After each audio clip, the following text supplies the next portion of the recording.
नवसुनिचये नैव कामोपभोगे यद्भाव्यं तद्भवतु भगवन् पूर्वकर्मानुरूप एतत् प्रार्थ्यं मम बहुमतं जन्म जन्मान्तरेऽपि त्वत्पादाम्भो रुहयुगगता निश्चला भक्तिरस्तु। प्रह्लाद नारद पराशर पुण्डरीक व्यास अम्बरीश शुक शौनक भीष्म दाल्भ्यान् कुष्माङ्गदार्जुन वसिष्ठ विभीषणादीन् एतानहं परम भागवतान् नमामि। 67 से भक्ता एकांतिनो मुख्य कंठावरोध रोमांच अश्रुभिः परस्पर लपमानाः पावयन्ति कुलानि पृथिवीं च तीर्थी कुर्वन्ति तीर्थानि सुकर्मी कुर्वन्ति कर्माणि सत्शास्त्री कुर्वन्ति शास्त्राणि तन्मयाः मोदन्ते पितरो नृत्यन्ति देवताः सनाथा चेयं भूर्भवति नास्ति तेषु जाति विद्या रूप कुल धन क्रियादि भेदः यतस्तदीयाः वादो नावलम्ब्यः बाहुल्यावकाशात् अनियतत्वाच्च भक्तिशास्त्राणि मननीयानि तद् उद्बोधक कर्माणि अपि च करणीयानि। सुख दुःख इच्छा लाभादि त्यक्ते काले प्रतीक्षमाणे क्षणार्धम अपि व्यर्थम न नेयम्। अहिंसा सत्य शौच दया आस्तिक्य आदि चारित्र्याणि परिपालनीयानि सर्वदा सर्वभावेन निश्चिन्तितैः भगवानेव भजनीयः सः कीर्तमानः शीघ्रम् एव आविर्भवति अनुभावयति च भक्तान्। त्रिसत्यस्य भक्तिरेव गरीयसी भक्तिरेव गरीयसी।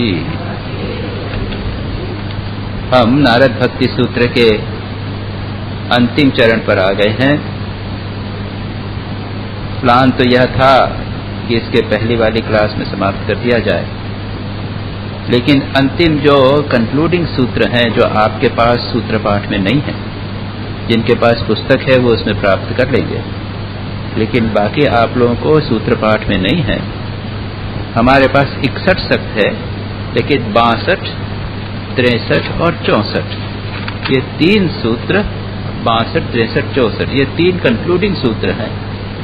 और मैंने सोचा था कि उनको अपन यूं ही देख लेंगे, क्योंकि वो कंक्लूडिंग एक प्रकार से समरी इत्यादि है, लेकिन मैंने देखा कि उसमें कुछ बहुत महत्वपूर्ण बातें, तो उनके लिए उसका कुछ जो 62वां सूत्र था उसमें कुछ भक्ति के प्रकारों का वर्णन था, जिसको मैंने संक्षेप में लिया था। जो बाकी बचा पोर्शन है उसको मैं पुनः लेता हूं। इसमें कहा गया है एकादश प्रकार की भक्ति बताई गई है। गुण महात्म्य आसक्ति, रूप आसक्ति, पूजा आसक्ति, स्मरणासक्ति, दास्यासक्ति, सख्यासक्ति, कांतासक्ति, वात्सल्यासक्ति, आत्मनिवेदनासक्ति, तन्मयासक्ति, परम विरहा रूपा एकधा अपि एकादशता। एक होते हुए भी भक्ति के नाना रूप हो जाते हैं। हम किस चीज को महत्व देते हैं उसके ऊपर निर्भर करता है। पहला कहा है, और एक प्रकार से इसमें क्रम भी है, पहले गुण महात्म्य आसक्ति, उसके बाद रूपासक्ति, पूजासक्ति इत्यादि। और अगर हम कहें कि ये भिन्न भी हैं तो भी हो सकता है, हमको जिसमें जो रुचि हो उसके अनुसार उसका विभाजन भी किया जा सकता है। तो सबसे पहले उन्होंने कहा है आसक्ति, मैंने बताया था आसक्ति यानी क्या, हम संसार के विषयों में आसक्त हो जाते हैं। भगवान ने गीता में कहा है कि ध्यायतो विषयान पुंसः संगस्तेषु उपजायते, विषयों का चिंतन करते करते उनसे आसक्ति हो जाती है। हम जिसमें रहते हैं, जिसके साथ व्यवहार करते हैं, उसके साथ हमारी आसक्ति हो जाती है। एक स्थान पर कई वर्षों तक रहे तो उससे आसक्ति हो गई, उसके बाद में कहा ट्रांसफर, तो अच्छा नहीं लगता। कुछ व्यक्तियों के साथ काम किया, अच्छा प्लेजेंट रहा, अब उसको हम ट्रांसफर नहीं चाहते, नहीं चाहते कि यहाँ से दूसरे जगह चले जाएं, दूसरे लोगों के साथ रहें इत्यादि। ये मन का स्वभाव है कि जिस संग में रहता है उसके साथ में आसक्त हो जाता है। लेकिन इसका एक बहुत बड़ा लाभ यह है, यदि यह सिद्धांत है, मन का यह स्वरूप है, तो उसका बहुत बड़ा लाभ यह है कि अगर भगवान का चिंतन हम निरंतर करते रहें तो भगवान में आसक्ति हो जाएगी। यह बात शास्त्रों में कही गई है। स्वयं श्रीमद् भागवत में यह कहा गया है कि अगर विषयों के साथ मन में रखोगे तो विषय में इसके साथ आसक्त हो जाएगा, और भगवान के साथ मन में लगाओगे तो भगवान के साथ आसक्त हो जाएगा। It is so easy, frankly speaking, psychologically इतना आसान है, लेकिन हम नहीं करते। उसको रखिए, भगवान की बातें करते रहिए, पूजा इत्यादि करते रहिए, तो मन उससे आसक्त हो जाएगा। माँ शारदा कहती थी कि जिस प्रकार चंदन घिसते घिसते हाथ में चंदन की गंध आ जाती है, अगर फूलों को आप लो, फूलों के साथ रखो, फूलों को सजाव करो, तब तो हाथ में गंध आ जाएगी। कांटेक्ट से आपको गंध आ गई, नहीं वही आसक्ति हो गई। इसी प्रकार से भगवान को के साथ आसक्ति को जोड़ना, ये है साधना का, भक्ति का परम महत्वपूर्ण लक्ष्य है, और उसके साथ में फिर सारी चीजें आसान हो जाती हैं। दुर्भाग्य ये होता है कि भगवान को हमने देखा नहीं। जिस व्यक्ति या वस्तु या जिस क्रिया में है, जिस स्थान में है, उनको देखा है, उनमें रस आ रहा है, भगवान को तो देखा नहीं, तो कैसे होगा? इसके लिए नेक्स्ट स्टेप कहा गई है गुण महात्म्य आसक्ति। भगवान के गुणगान कीजिए। श्री राम कृष्ण कहते हैं भगवान के गुणगान कीजिए, गाना गाइए, भगवान के गुणों को बार बार स्मरण कीजिए। तो जिस प्रकार से कई कथाएं हैं, पृथ्वीराज और संयुक्ता ने एक दूसरे को देखा नहीं था, लेकिन भाट लोग एक स्थान से जाके वहां पर उनके गुणों को वर्णन करते थे, यहां से इनके गुणों का वर्णन होता था, और गुण सुनते सुनते आसक्ति हो गई, गुण सुनते सुनते आसक्ति हो गई। स्वामी विवेकानंद का चरित्र पढ़िए, श्री राम कृष्ण का चरित्र पढ़िए, पढ़ते पढ़ते उनके प्रति आकर्षण हो जाता है, अट्रैक्शन हो जाता है। स्वामी विवेकानंद के लिए लोगों ने जिन्हें देखा भी नहीं है, वो अपना जान देने को तैयार है। ऐसा intense attachment, attraction Swami Vivekananda की जीवनी इत्यादि पढ़ने से लगता है। तो गुणों को सुनकर, महात्म्य सुनकर, उनकी महानता को सुनकर भी आसक्ति होती है। इसको कहा गुण महात्म्य आसक्ति, और इससे धीरे धीरे भगवान में रस आता है और प्रेम हो जाता है। इसका दृष्टांत मैंने दिया था पिछली बार कि परीक्षित जब भूखे थे, शिकार पे गए थे, पेट खाली था, भूख प्यास से छटपट कर रहे थे, मन बड़ा चंचल था, और ऋषि से पूछा, कुछ आवाज नहीं दिया, ऋषि चुपचाप बैठे रहे। तो इतना गुस्सा आया कि एक अनर्थ कर दिया। आपने कथा में सुना, उन्होंने सर्प उठा के उनके गले पे मरा हुआ सर्प डाल दिया। और यही परीक्षित जब 7 दिन तक मरणासन्न बैठे, मरने की तैयारी है, उन्होंने कहा 4-7 दिन तक मैं व्रत करूंगा, कुछ खाऊंगा पीऊंगा नहीं और भागवत सुनूंगा। 3-4 दिन हो गया खाया पीने। सुखदेव जी ने पूछा कि क्यों भाई, कैसे हो, भूख भूख नहीं लग रही? क्या बोला आपने? मैं तो भूल ही गया। इतना आनंद आया भगवान की कथा सुनने में कि मुझे खाना पीना बिल्कुल भूल गया। उसके बाद में इस प्रकार से देखा, सर्वत्र यह गुण महात्म्य शक्ति की बात कही गई है। हनुमान जी तो गुण महात्म्य के गुणों को सुनने के लिए लालायित रहते हैं। यत्र यत्र रघुनाथ कीर्तनम, जहां पर भगवान राम का कीर्तन है वहां हनुमान जी कृतमस्तकांजलि, हाथ जोड़कर सिर झुकाकर बैठे रहते हैं सुनने के लिए। श्री राम कृष्ण पता लगाया करते थे, कहो चलो चलो कहां कहां पे कथा हो रही है। किसी से कहा अरे वहां उनके यहाँ तो चलो चलो कथा सुनने चलो। ये पहला अट्रैक्शन हमारे मन में होना चाहिए। भगवान की कथा कहाँ हो रही है, सब जाके सुनेंगे, ये पहली स्थिति है। इसके और भी मैंने दृष्टांत दिए हैं कि जो लोग बिल्कुल निवृत्त होते हैं, आत्मा रामस्य मुने, आत्मा में ही रमण करने वाले, निर्ग्रंथा, कोई पंथी नहीं है, निर्गुण निराकार में मन लगाने वाले हैं, वे भी भगवान के ऐसे गुण हैं कि भगवान से प्रीति करते हैं। और भागवत में एक भी कहा है कि हे राजा, ऐसे भी लोग हैं जो विधि निषेध के पार चले गए हैं, वे भी निर्गुण्य में यानी भगवान के निर्गुण रूप में विचार करने वाले, वे भी गुण कथन के, हरि के गुण कथन सुनने के लिए लालायित रहते हैं। तो ये पहली स्टेप है और इसको हमें सीरियसली लेना। जहां कहीं भी हमें अवसर मिले भगवान के गुण और महात्म्य का सुनने का, पढ़ने का, उसमें रुचि पैदा करें। धीरे धीरे संसार के प्रति रुचि को समाप्त करें।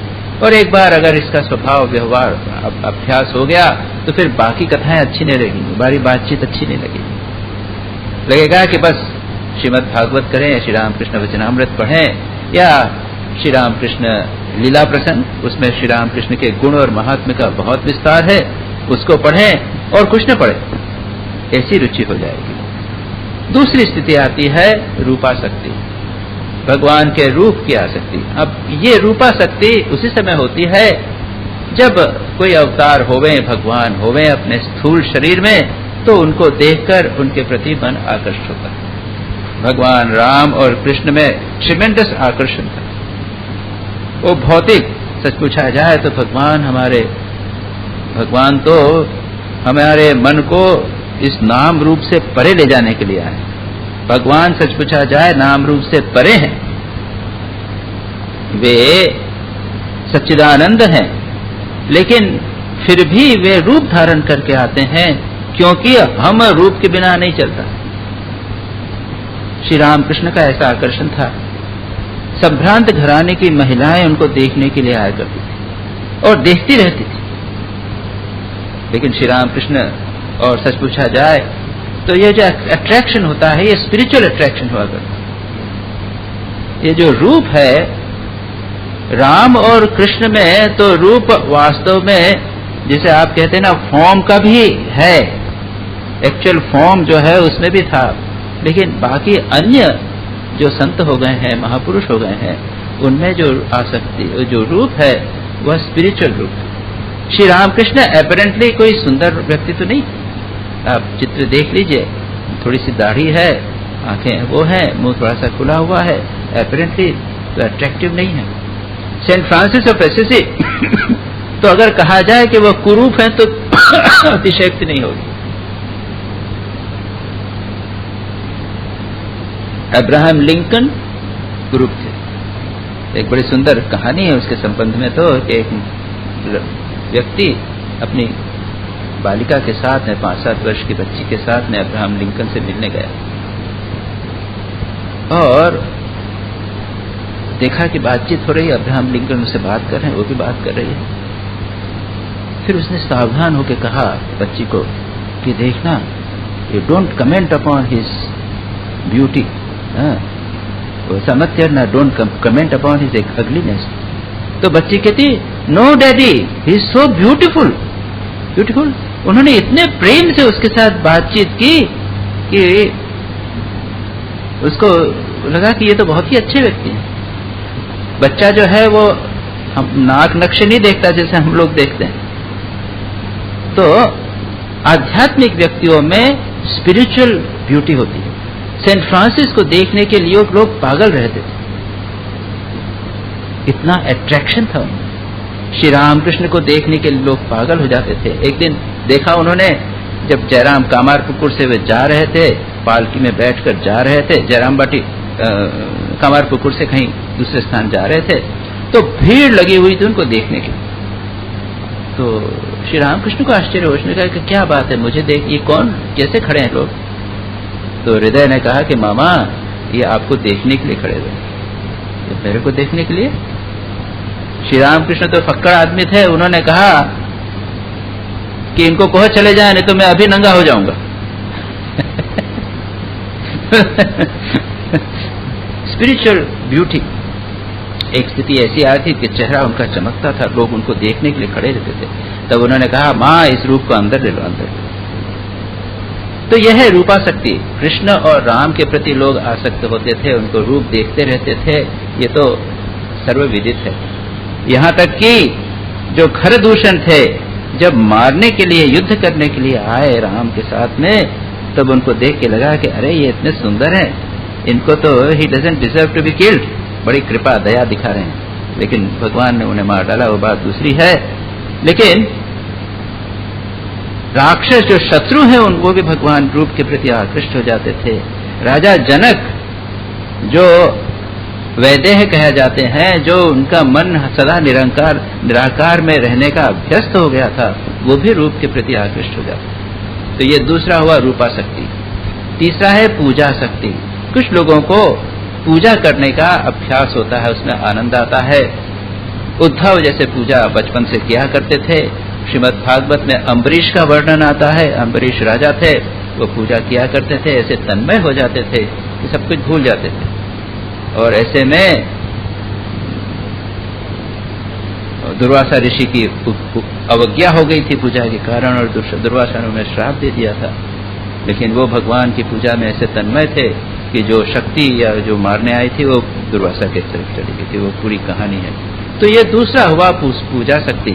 यह भी है बहुत अच्छी चीज है। नियमित रूप से निष्ठा पूर्वक अगर आसक्ति के साथ मन लगा के पूजा की जावे। दुर्भाग्य यह है कि आसक्ति ठीक ठीक होना चाहिए, हमारी किसी में आसक्ति नहीं। संसार में लोगों की पुत्र स्त्री धन में तो आसक्ति रहती है, ये ठीक है। उस आसक्ति को भगवान की ओर मोड़ना है। स्वामी अखंडानंद जी महाराज जो सरस्वती जो है, उन्होंने जो गीत नारद भक्ति सूत्र पर कमेंट्री लिखी है, उसमें इसमें लिखते हैं कि संसार के प्रति जो आसक्ति है वह आसानी से नहीं जाती। जब तक भगवान उस आसक्ति को भगवान पे की तरफ नहीं मोड़े, तब तक संसार के प्रति आसक्ति नहीं जाती। उसके बाद में है स्मरणासक्ति, भगवान का नित्य निरंतर स्मरण करना। कोई नाम गुणगान नहीं करता, कोई भगवान के रूप को नहीं देखता, पूजा भी नहीं करता, लेकिन निरंतर स्मरण करता। सेंट फ्रांसिस ऑफ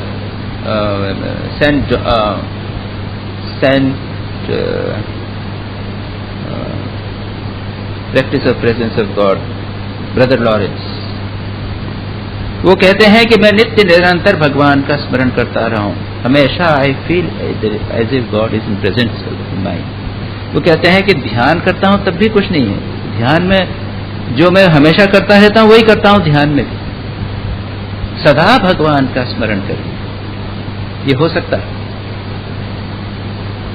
कुछ लोग उसमें आसक्त रहते हैं।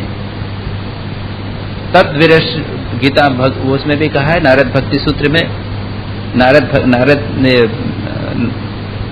भक्ति की परिभाषा में भी कहा गया है, तद विस्मरणे परम व्याकुलता, भगवान के विस्मरण में परम व्याकुलता होना। और प्रहलाद ने भगवान से प्रार्थना की थी, क्या कहा? या प्रीति रविवेकानाम विशेषीय विषयेषु अनपायिनी त्वाम स्मरतः त्वाम अनुस्मरतः सा मे हृदयात् मापसर्पतु। जो प्रीति, जो आसक्ति संसारी लोगों की, अविवेकी लोगों की, जिनमें विवेक नहीं है, नॉन डिस्क्रिमिनेटिंग है, संसारी अविवेकी लोगों की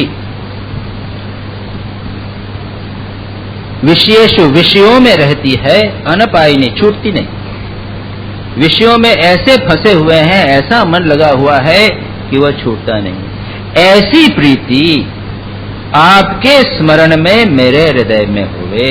त्वाम अनुस्मरथ, आपका निरंतर अनु यानी एक के बाद एक कंटिन्यूअस स्मरण करते हुए वैसी प्रीति मेरे हृदय में बनी रहे और न छूटे।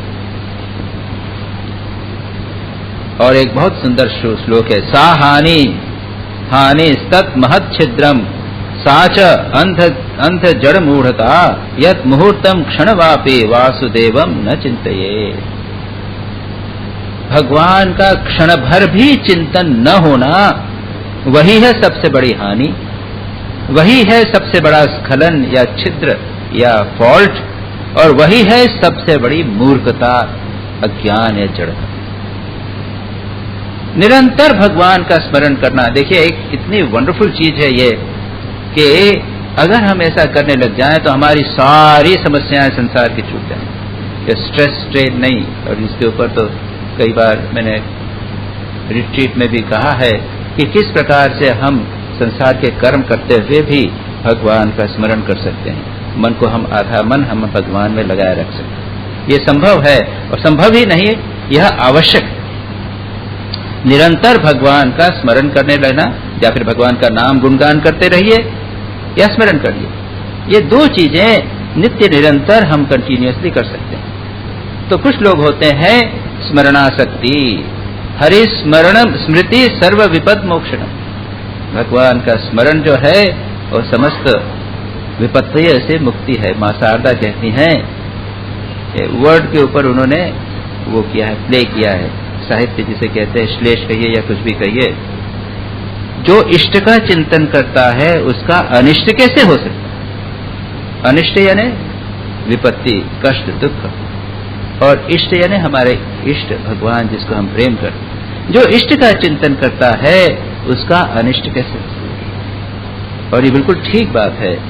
भगवान का स्मरण करने से साइकोलॉजिकली हमारे जीवन में ऐसा परिवर्तन होता है, मन में ऐसे शुभ विचार होते हैं, ऐसे वाइब्रेशंस चारों ओर तैयार होते हैं कि जो हमें बहुत सी विपदाओं से बचाते हैं। इसलिए यथासंभव भगवान का स्मरण करते हैं। उसके बाद कहा है दास्याशक्ति, अगली है दास्य शक्ति यानी सेवा में आनंद। हनुमान जी सर्वश्रेष्ठ दृष्टांत, और कुछ नहीं चाहते, भगवान की सेवा करते रहे। और किसी काम में, यहां तक कि अगर भगवान की का स्मरण करने में अगर त्रुटि हो जाओ भगवान की सेवा में तो ठीक है। रुक्मिणी का दृष्टांत है कि वो भगवान की सेवा कर रहे हैं। सेवा करते करते उनका मन भगवान के स्मरण में लीन हो गया, आनंद आने लगा, लेकिन ऐसे आनंद से त्रुटि हुई सेवा में। उन्होंने कहा, अरे ये तो ठीक नहीं है, मेरा कर्तव्य है भगवान को सुख देना, मैं क्यों सुख प्राप्त करूं। और इस बार रामकृष्ण विवेकानंद भावधारा के प्रसंग में हम दो महापुरुषों का दृष्टांत प्राप्त करते हैं, लाटू महाराज और स्वामी रामकृष्णानंद। लाटू महाराज श्री रामकृष्ण के सेवक के रूप में आए थे। वो थे भी सर्वेंट बॉय। उनके जो श्री रामकृष्ण के एक गृहस्थ भक्त थे डॉक्टर रामचंद्र दत्त, उनके यहाँ से सर्वेंट बॉय के लिए इस धारे से ही अपॉइंट हुए थे। पटले निरक्षर थे, कोई गांव के थे, छपरा के। श्री रामकृष्ण की सेवा में लग गए और बस उनका जीवन, सारा जीवन उन्होंने सेवा ही किया। उसके बाद श्री रामकृष्ण ने उन्हें साधना करा करा के संत बनाया। और दृष्टांत आता है कि श्री रामकृष्ण जब कैंसर के रोग से पीड़ित थे और उनको काशीपुर में या उसके पहले दूसरे मकान में आलम बाजार में वहां रखा गया, तो लिखा कि श्री रामकृष्ण तो चल फिर नहीं सकते, उनका टॉयलेट कौन कराएगा, उनका जो उसको बेडपान वगैरह कौन साफ करेगा। ऐसी बात चल रही थी। तो लाटू महाराज ने कहा, हमने तो आपका मेहतर यहाँ पर हाजिर है। वो बंगाली और हिंदी मिला के बोलते थे, हमने तो आपका मेहतर हाजिर है, हमको आप तो मेहतर हूं, मैं आपके तैयार हूं, आपकी क्या चिंता करते हैं, मैं सब आपका काम करता। और दूसरे थे स्वामी रामकृष्ण जी। रामकृष्ण जी का जीवन तो पढ़ने लायक है। वो दिन रात श्री रामकृष्ण की सेवा, वही उनकी साधना है। और श्री रामकृष्ण की महासमाधि के बाद में भी उन्होंने उनके गुरु भाइयों की सेवा, गुरु भाई लोग ध्यान जब में पड़े रहते थे, वो उनकी कोई चिंता नहीं, वो करते थे तुम लोग ध्यान जब करो, बाकी rest of the things I will do. Shri Ram Krishna के अस्थि को रखकर उनकी नियमित रूप से उसी तरह सेवा करना जिसे वो जीवंत जागृत रहते उस समय सेवा करते थे। वो दातुन को तो उस समय तो ब्रश नहीं था, वो बबूल का या नीम का लकड़ी लेके उसको क्रश करके और ब्रश करके वो करते थे। तो रोज सुबह उसको दातुन को लेके श्री राम कृष्ण को के अस्थि को श्री राम कृष्ण को उसके सामने रखते थे, रेगुलरली खाना रखते थे, उनको कपड़ा, ठीक जिस प्रकार से इसको आप पूजा शक्ति भी कह सकते हैं, लेकिन वो सेवा के बिल्कुल मूर्त विग्रह।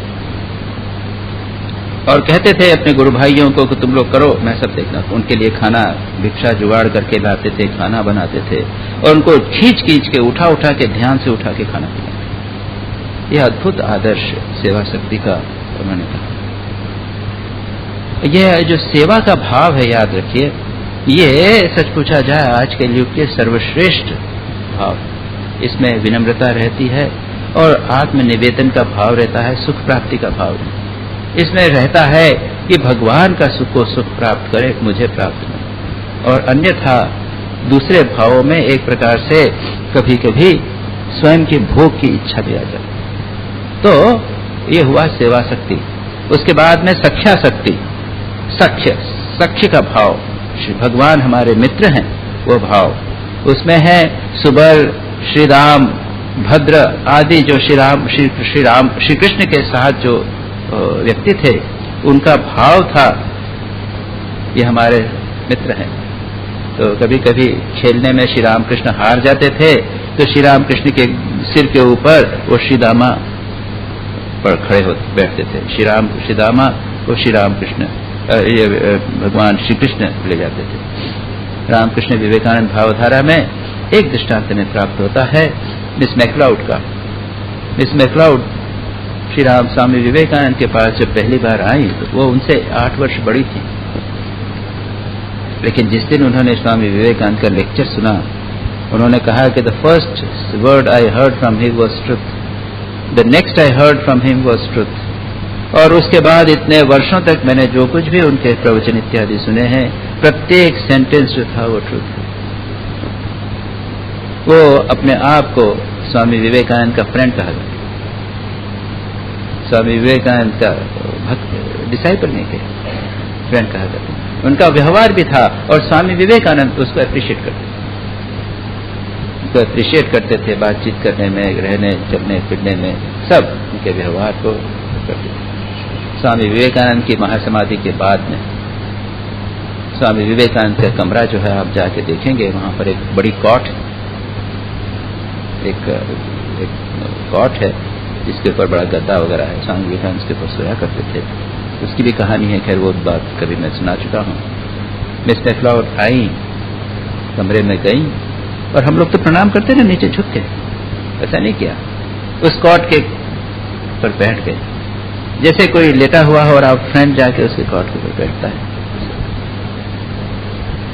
बट स्वामी विवेकानंद के अतिरिक्त और कुछ नहीं, पूरी तरह स्वामी विवेकानंद से भरपूर। उनसे पूछो उम्र कितनी है, तो वो 80 बरस की बुढ़िया कहती है मेरी उम्र है 45 वर्ष। 45 वर्ष? मैं अपनी उम्र जिस दिन स्वामी विवेकानंद से मिली हूं उस दिन से ही स्वामी मेरी अपनी उम्र काउंट कर। अब देख लीजिए कैसा डिवोशन, कैसी भक्ति, लेकिन ये दास्य भक्ति, ये सख्य भक्ति, फ्रेंडशिप। उसके बाद में है कांता शक्ति। कांता शक्ति भगवान की पत्नी के रूप, भगवान को पति मानना। भगवान ही एकमात्र पुरुष हैं, सारे जीव भगवान के स्त्री है, ये भाव हम सब। और इसका वृंदावन में जब राधा गई, अब मीरा जब गई तो वहां पर रूप गोस्वामी से, प्रसिद्ध गोस्वामी उनसे मिलना चाहती थी कि वे भी भक्त हैं, मैं भी भक्त हूं। तो रूप गोस्वामी ने मना कर दिया कि मैं नारी का मोह नहीं देखता, मैं सन्यासी हूं, मैं नारी से नहीं मिलता। मीरा ने कहलाद में भेजा कि ये वृंदावन में दूसरा पुरुष कौन सा आ गया, यहां तो मैं तो जानती हूं कि एक श्री कृष्ण ही पुरुष है, बाकी सब स्त्रियां। श्री कृष्ण ही भोगता है, बाकी सब भोगते। जब तक पूर्ण रूप से चित्त शुद्ध न हुए तब तक इसको समझना अत्यंत कठिन।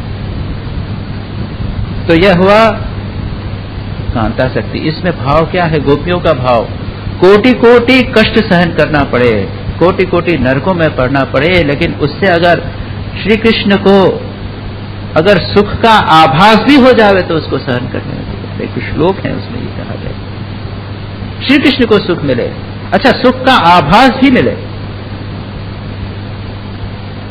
तो भी हम नरक में जाने को वो कहानी है ना कि द्वारका में थे, श्री कृष्ण को सिर दर्द हुआ तो किसी ट्रीटमेंट से ठीक नहीं हो रहा था, तो उन्होंने कहा कि मेरे भक्त की अगर रज मेरे सिर पर लग जाए तो ठीक हो जाए। तो कौन भक्त है जो अपनी रज भगवान के सिर पर देख के पाप मोड़ लेगा? किसी ने स्वीकार नहीं किया। श्री कृष्ण ने कहा कि वृंदावन जाओ। गोपियां दौड़ी दौड़ी आई, नारद से कहा क्या बात है? जब श्री कृष्ण के सिर का दर्द हो तो क्या हुआ? कि कुछ भक्तों का सिर दर्द चाहिए लगाने, कि वहां इतने भक्त किसी ने नहीं दिया था कि नहीं, अरे तुम हमारे ले जाओ, हमारे चरणों की रज ले जाओ, उनको सिर में लगाओ, क्योंकि तुमको इससे तो नरक में जाना पड़ेगा, क्योंकि जाने दो 100 नरक में जाने, उनके सिर दर्द तो कम होते हैं पहले। ये कांतासक्ति। उसके बाद है वात्सल्यासक्ति। वात्सल्य, भगवान श्री कृष्ण के प्रति वात्सल्य का भाव, और ये भाव बहुत सारे भक्त लोग उसको प्रैक्टिस करते हैं। वृंदावन में तो कांतासक्ति की भी साधना होती है, लेकिन वात्सल्य की साधना हम देखते हैं बहुत सारे लोग करते हैं। श्री कृष्ण को बालक के रूप में, स्वयं को यशोदा के रूप में, और वृंदावन में जितनी माताएं थी श्री कृष्ण को बालक समझती थी, यहाँ तक कि जो गायें थी वो श्री कृष्ण को प्रेम करती थी अपना वत्स समझकर। और इसमें क्या है? जो जगत का नियंता है उसको आप बालक समझते हो, जगत का पालन करने वाला है उसको समझते हो कि यह हमसे हमारे द्वारा पाल्य है। भगवान के प्रति ऐश्वर्य पूर्ण रूप से इसमें समाप्त हो जाता है। जो शासक है वो शासित है। भगवान भी उस तरह व्यवहार करते हैं। एक प्रसिद्ध भजन आपने सुना होगा, प्रबल प्रेम के पाले पढ़कर हरि को नियम बदलते देखा, अपना मान रहे न रहे भक्त का मान रखते रह देखा, जिसकी भ्रुकुटी के भय से सागर सप्त उबलते देखा, उसको मां यशोदा के भय से अश्रु जल झरते देखा।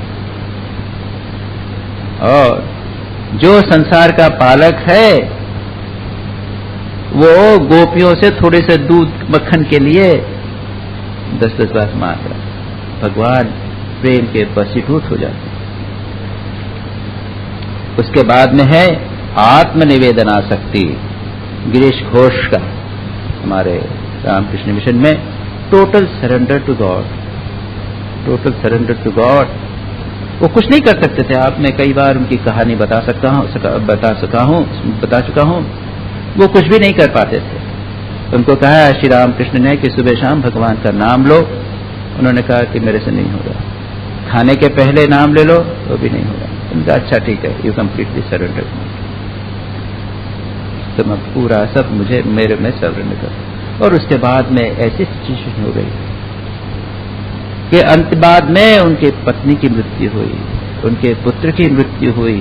सब चुपचाप उस कष्ट को सहन किया कि मैंने सब कुछ सरेंडर कर दिया है, मैं कुछ नहीं स्वीकार। गर्मी के दिन है, गिलास पानी का सामने पड़ा हुआ है, वो पी नहीं रहे, पीजिए, क्योंकि मैंने अपने आप को सरेंडर किया। जब तक आदेश नहीं होगा तब तक नहीं। इतना आसान नहीं। लोग शरणागति की बात कहते हैं, लेकिन ये आत्मनिवेदनासक्ति, इतनी आसक्तियों में ये 10वां कहा, बहुत कठिन, बहुत कठिन। उसके बाद तन्मयतासक्ति, भगवान के साथ एक हो जाना। श्री रामकृष्ण का होता था, और दृष्टांत मां शारदा का भी है। वृंदावन में मां शारदा थी, श्री कृष्ण का, भगवान श्री रामकृष्ण का ध्यान खूब कर रही थी, और ऐसी स्थिति हो गई कि वो श्री रामकृष्ण मय हो गए। और उस स्थिति में उन्होंने जो व्यवहार किया वो ठीक श्री रामकृष्ण जैसे व्यवहार किया। पान खाया तो जैसे श्री रामकृष्ण पान का बीड़ा खाते थे, तो उसका जो कॉर्नर है उसको वो काट के, मुंह से काट के फेंकते थे और पूरा बीड़ा खाते थे। और उन्होंने पूछा मैं कुछ खाऊंगा, मैं पानी पीऊंगा।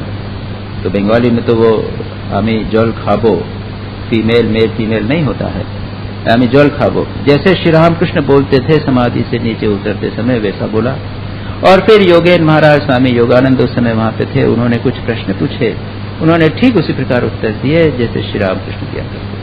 तो प्रत्येक भक्त के जीवन में उच्च कोटि में हाईएस्ट लेवल पे ऐसी स्थिति आती है कि जब अपने इष्ट के साथ एक हो जाता है, तन्मय आसक्ति। और उसके बाद में है अंतिम परम विरह शक्ति। यह सर्वोत्कृष्ट स्थिति है जब भगवान के साथ के एब्सेंस में परम विरह का अनुभव। और यह जितने दूसरे प्रेम आसक्तियों का वर्णन है उसके साथ भी रह सकती है। जैसे कोई नाम गुणगान गुण महात्म्य आ सकती है, अगर गुण महात्म्य न सुने तो विरह का अनुभव, कष्ट का अनुभव हो। किसी भी सभी में भी हो सकती है। और ये भी दो प्रकार की अखंडानंद जी सरस्वती महाराज बताते हैं, दो प्रकार की हो सकती है परम विरहासक्ति। एक तो है कि कुछ वस्तु, कुछ भगवान का दर्शन प्राप्त हो गया है, कुछ सानिध्य प्राप्त हुआ है, तन्मयता प्राप्त हुई है और उसके बाद छूट गई। श्री रामकृष्ण के जीवन में दोनों दिखता है।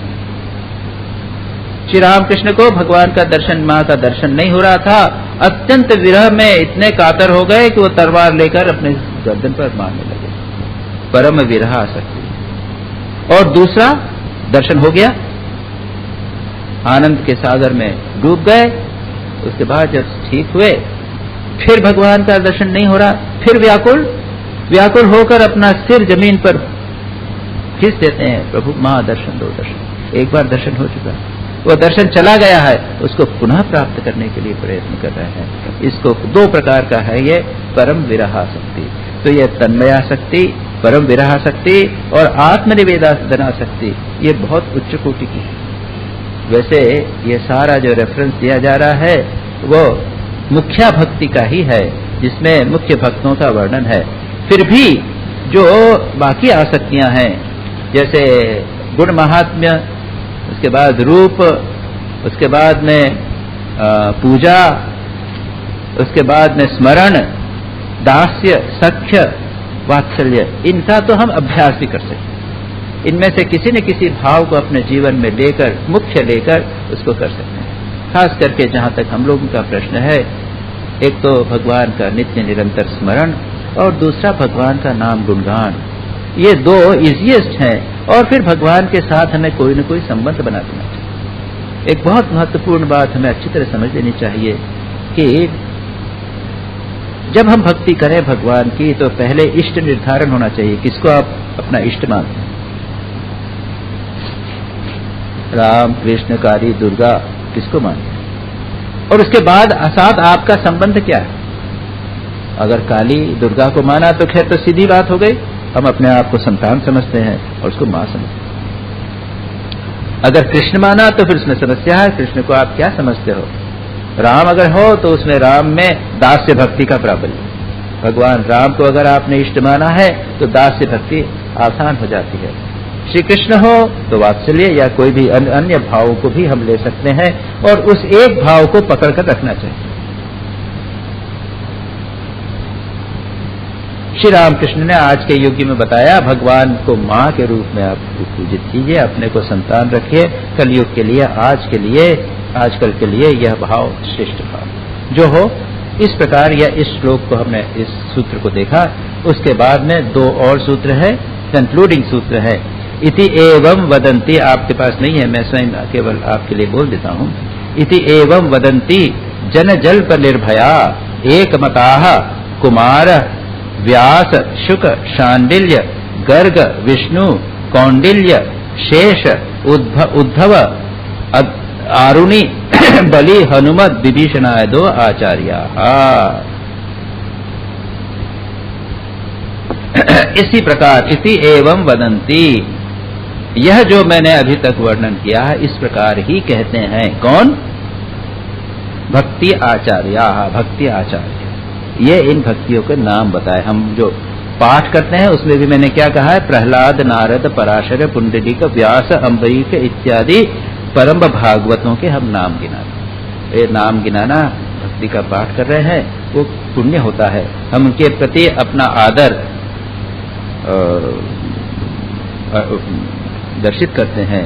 यहाँ भी कहा गया है कि ये जो हैं व्यास, कुमार, सबसे पहले हम देखने का प्रश्न कौन कौन से हैं, लेकिन उनके लिए एक बहुत अच्छा विशेषण यूज किया गया है, जन जल्प निर्भया। जन यानी मनुष्य, लोग, संसार, जल्प उनकी बातचीत, उनके क्रिटिसिज्म, उनके टॉन्ट्स, उनकी विरोधी बातें, उनसे निर्भय, कोई परवाह नहीं करते। तुम बोलो ना, कोई भी संसार के लोग बोलते रहो, हम लोग भक्ति करेंगे, तुम लोग पागल बोलो तो पागल बोलो। आजकल तो ये मॉडर्न साइंटिफिक लोग जो है ना, वो कहते हैं कि रिलीजन जो है, रिलीजन तो व्यर्थ है, ये कोई फेथ के ऊपर डिपेंड करता है, ईश्वर जैसी कोई चीज ही नहीं है। और ये जो ट्रांस वगैरह होते हैं ना, ये एपिलेप्सी है, ये साइकोपैथिक पर्सनालिटीज हैं, एबनॉर्मल चीजें हैं, ये सब इतनी सारी नाना प्रकार की बातें वो लोग करते हैं। तो जो भक्त है वो उसकी परवाह नहीं करते। और याद रखिए, भक्त को भी कभी न कभी एक स्थिति से गुजरना पड़ेगा जब संसार के लोगों की परवाह न करे। संसार के लोग जो कहना चाहें करे, वो बिल्कुल, उनकी बिल्कुल निंदा नहीं सुनना। कहे पागल हो गए, गलत रास्ते पे जा रहे, कुछ भी हो, कोई भी परवाह न करे। जन जल्प निर्भया। हम जब मेडिकल कॉलेज में थे और फिर साधु बनने वाले थे, तो सब लोग जानते थे, तो हम लोगों को चिढ़ाते थे, स्वामी जी स्वामी जी स्वामी जी, हमारी किताब में लिख देते थे कुछ कुछ। अब इसकी चिंता करोगे तो कब तक काम चलेगा, ऐसा तो कुछ चलता नहीं काम। तो जन जल्प निर्भया हम लोगों के लिए भी एक बहुत अच्छा, एक बड़ा bold, one has to be bold, whatever I have accepted has to be accepted whether is right और रॉन्ग। तो that's a very good adjective यहाँ पे लिखा है, जन जल्प निर्भया। संसार की बातों की परवाह न करने वाले, कुछ बोलो। हम तो श्री रामकृष्ण कहते थे, वो कहते थे लज्जा घृणा भय तीन थाकते मैं। लज्जा घृणा और भय यदि तीन रहेगा तो भक्ति नहीं हो सकती, साधना नहीं हो सकती। वो कहते थे अरे भगवान का नाम करने में इसमें लज्जा किस बात की। लोग कहेंगे अरे ये तो पागल हो गया, ये उठ के कीर्तन करता है, उठ के नाचता है। अरे नाचो ना, कोई बात नहीं, सुनने कहने दो लोगों को। जो नहीं नाचते थे क्या, वो पकड़ लेते, अरे साला हट इधर आ, नाच मेरे साथ। लोग अरे क्या हो गया, पागल हो गया है, नाच रहा है, सभ्य व्यक्ति को नाचते हैं। रामकृष्ण कहते थे कि ये भय, लज्जा, ये लज्जा से काम नहीं चलता, लोगों के भय से काम नहीं चलता। तो ये कहते हैं जन जल्प निर्भया एक मता, सब में एक बार इस संबंध में जो बातें मैंने की एक मत। कौन? कुमार, सनत कुमार। सनत कुमार नारद के गुरु। छांदोग्य उपनिषद में आता है कि सनत कुमार के पास नारद जाते हैं और कहते हैं कि मैंने इतना सब पढ़ लिया है, 4 वेद पढ़ लिए हैं, वेदांत पढ़ लिए हैं, धनुर्वेद, संगीत और क्या क्या, एक पूरा उन्होंने कहा कि मैं मल्टी पीएचडी हूँ। आजकल तो डबल पीएचडी, ट्रिपल पीएचडी, उन्होंने कहा ये सब पढ़ा हुआ है, मल्टी पीएचडी हूँ, ऑल दीज साइंसेस। लेकिन फिर भी दुख हो रहा है, मेरे जीवन में दुख नहीं गया। हे प्रभु मुझे दुख के पार ले जाइए। Actually this is what he says. तो कहते हैं कि जो तूने पढ़ा ये तो वर्ड ही है, बस नाम मात्र है, इससे आप कुछ नहीं होगा। उसके बाद में वो उनको उपदेश दे। तो नारद के गुरु हैं सनत कुमार, सर्वश्रेष्ठ भक्त। कहते हैं कि वह सर्वदा हरि शरणम या कृष्ण नाम जपते रहे, किसी समय एक क्षण भी हरि शरणम या कृष्ण नाम जप। ये जप के बारे में तो I will continuously emphasise repeatedly. ये मत समझिए कि कंटिन्यूअसली जप करने से कुछ होगा ही नहीं, ध्यान ही करना चाहिए, मन लगता ही नहीं है, ये सब बातें छोड़। हमको निरंतर, नित्य निरंतर जप करना, जितना होवे जप करना चाहिए, चलते फिरते, उठते बैठते। अरे यो भी तो पता नहीं कितने दिमाग में, कान में क्या क्या फालतू बातें तो आ ही रही हैं। इधर उधर जाइए, हो हल्ला, साउंड पोल्यूशन, और जब 10 लोग बैठते हैं तो परनिंदा पर चिट्ठा विषयी चर्चा तो होती रहती है। तो ऐसे में कंटिन्यूसली जब क्यों नहीं चलाइए, आप देखेंगे इट विल काउंटरएक्ट। तो ये हुआ सनत कुमार। दूसरे हैं व्यास। तो व्यास तो नारद के शिष्य, नारद ने व्यास को उपदेश दिया था। व्यास के जीवन में जब महाभारत लिखने के बाद में भी अशांति रही। महाभारत में व्यास ने कहा था कि मैंने ऐसी कोई चीज नहीं है संसार में जो मैंने यहाँ वर्णित नहीं की। All ideas, all thoughts, everything मैंने वर्णन कर। इतना होते भी नारद के जीवन में दुख था। तब व्यास जो है वो अशांत थे। तब नारद ने कहा था कि तुम एक काम करो, तुमने भगवान की कथा नहीं सुनाई, तुम श्रीमद् भागवत की रचना। तो व्यास नारद के शिष्य, और उन्होंने ऐसा अद्भुत ग्रंथ भागवत लिखा है, आप समझ सकते हैं कि कितने परम भक्त रहे होंगे। उसके बाद सुखदेव भागवत का वर्णन करते हैं। व्यास ने सुखदेव को सुनाया। सुखदेव तो 12 वर्ष तक आपने भागवत सुना। 12 वर्ष तक वो माता के गर्भ से जन्म नहीं लिया कि मैं संसार में नहीं फंसूंगा, और संसार में उसके बाद में वो रवाना होने लगे। जन्म लेते ही भागने लगे। तो उन्होंने भगवान का नाम सुनाया। भागवत की बात जब सुनाई तो सुखदेव रुक गए, और सारा भागवत उन्होंने उनसे सीखा और उसके बाद उसका प्रचार किया। तो सुखदेव शांडिल्य के बारे में इतना ही पता चला है कि भक्ति मीमांसा नामक एक ग्रंथ है, उसमें उनके उपदेश विद्यमान है। उन्होंने एक ग्रंथ लिखा है भक्ति मीमांसा। उसके बाद गर्ग एक दूसरे संत हुए हैं, उनको भगवान शिव से ज्ञान प्राप्त हुआ था, वे भी भक्ति के आचार्य है। विष्णु नाम है, विष्णु नामक एक ऋषि, या यूं कहिए विष्णु यानी श्री कृष्ण। तो श्री कृष्ण जो है वो तो भक्ति के आचार्य हुए ही। उसके बाद कौंडिल्य, वो शांडिल्य के शिष्य। शेष यानी शेषनाग के अवतार या दूसरे संत रहे होंगे। शंकरशन और लक्ष्मण, इनको लक्ष्मण को शेष का अवतार मानते हैं। शंकरशन यानी भगवान श्री कृष्ण के जो पुत्र हैं उनको शेष का अवतार मानते हैं। और आगे चलकर यहाँ पर इसके संदर्भ नहीं, लेकिन रामानुजाचार्य को जो विशिष्टाद्वैत के प्रतिपादक हैं, दक्षिण भारत में जिनका जन्म हुआ, उनको भी शेष का अवतार माना जाता है। उसके बाद आरुणि छांदोग्य उपनिषद में उद्दालक आरुणि का हम रेफरेंस प्राप्त करते। तो ये संक्षेप में इनका वर्णन है। अब अंतिम सूत्र ले ले। य इदम नारद प्रोक्तम शिवानुशासनम विश्वसिति श्रद्धते स भक्तिमान भवति स प्रेष्ठम लभते प्रेष्ठम लभते। जब द्वैत डबल कहा जाए जन प्रेष्ठम लभते यानी समाप्त हो गया। यह जो व्यक्ति, कोई कंडीशन नहीं, ऐसा नहीं कहा कि ऐसा भक्त, ऐसा जो व्यक्ति, अनकंडीशनल, कोई विशेष नहीं, विषय में रुचि बढ़ने वाला हुआ तो ही हो जाएगा। जो व्यक्ति, यह इदम नारद प्रोक्तम, नारद ने जो अभी तक ग्रंथ कहा है 83 सूत्रों में, इस नारद के ग्रंथ को विश्वास करता है। देखिए, विश्वास के बिना प्रारंभ, you have to start with it. भगवान गीता में भी कहते हैं कि यह जो ग्रंथ गीता में मैंने कहा है, यह अविश्वासी को मत कहो, जो इसमें दोष देखने वाला है उसको मत कहो। विश्वास के बिना नहीं चलता। अगर आप थोड़े से सब के अंदर साइंस लगाएंगे कि ये तो गलत बोला, ये तो बोला है, आज का साइंस ही कहता, तो भाई मत पढ़िए, कोई जरूरत नहीं। विश्वास के बिना प्रारंभ नहीं होता। अरे साइंस में भी तो हम किसको विश्वास करके चलते हैं? न्यूटन ने कहा है, आइंस्टीन ने कहा है, आपने क्या इसी वे mc² या फिर वो कुछ एक्सपेरिमेंट किया है, आपने खुद किया है क्या? उनकी बात मान के ही चलते हैं। कहीं ना कहीं विश्वास तो होना ही चाहिए। विश्वसिति किसको? नारद ने जो कहा है उसको। लेकिन एक विशेषण कहा गया, शिवानुशासनम, शिव अनुशासनम। शिव यानी कल्याणप्रद। याद रखिए, शिव शब्द का अर्थ होता है कल्याणप्रद। शिवानुशासनम शांतम शिवम अद्वैतम, सब जगह कई जगह पर स्थान शब्द का आता है कल्याणकारी, ऑस्पिशियस, बेनिफिशियल। जिस यह कल्याणकारी अनुशासनम, अनुशासनम यानी जो कहा जा, अनु पहले कहा जा चुका है उसको पुनः कहा। नारद भी यह कहते हैं, याद रखिए, अथ योगानुशासनम, योग शास्त्र का प्रारंभ हुआ था अथ योग अनुशासनम। वहां पर पतंजलि स्पष्ट रूप से कहते हैं कि भाई मैं जो कह रहा हूं ये पहले कहा जा चुका है, उसको मैं अनुशासन कर रहा हूं, यानी उसको मैं रिपीट कर रहा हूं, यहां पे कंपाइल करते हैं।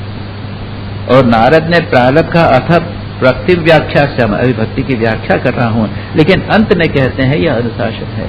यह मैंने चारों ओर सर्वत्र जो आचार्य थे उन्होंने जो कहा है उसको मैंने कंपाइल करके कंडेंस करके आपके समक्ष कहा है। और दूसरा, अनुशासन शब्द का अर्थ है डिसिप्लिन, यानी कुछ प्रैक्टिस करना है। तो जो मैंने कहा है उस डिसिप्लिन में विश्वास करता है, उसको जीवन में उतारने का प्रयत्न करता है। श्रद्धते, विश्वास करता है, श्रद्धा करता है। श्रद्धा में एक अधिक भाव आ गया, वह सत्य है ये मान के चला, लेकिन श्रद्धा यानी उसमें प्रेम भी आ गया। You start liking it. पहले तो अंधविश्वास, लेकिन श्रद्धा, प्रेम हो गया। उसके बाद में भक्तिमान, सभक्तिमान भवति, वह व्यक्ति भक्तिवान हो जाएगा। आप थोड़ा विश्वास करके इसमें प्रारंभ कीजिए, धीरे धीरे प्रेम आएगा, इस शास्त्र के प्रति श्रद्धा आएगी कि जो लिखा है वह ठीक है, वह व्यक्ति भक्तिमान हो जाता है, वह भक्ति उसमें प्राप्त होती है। विश्वास, उसके बाद श्रद्धा और उसके बाद भक्ति, मानो प्रेम का ही मैनिफेस्टेशन डेवलपमेंट हो रहा है।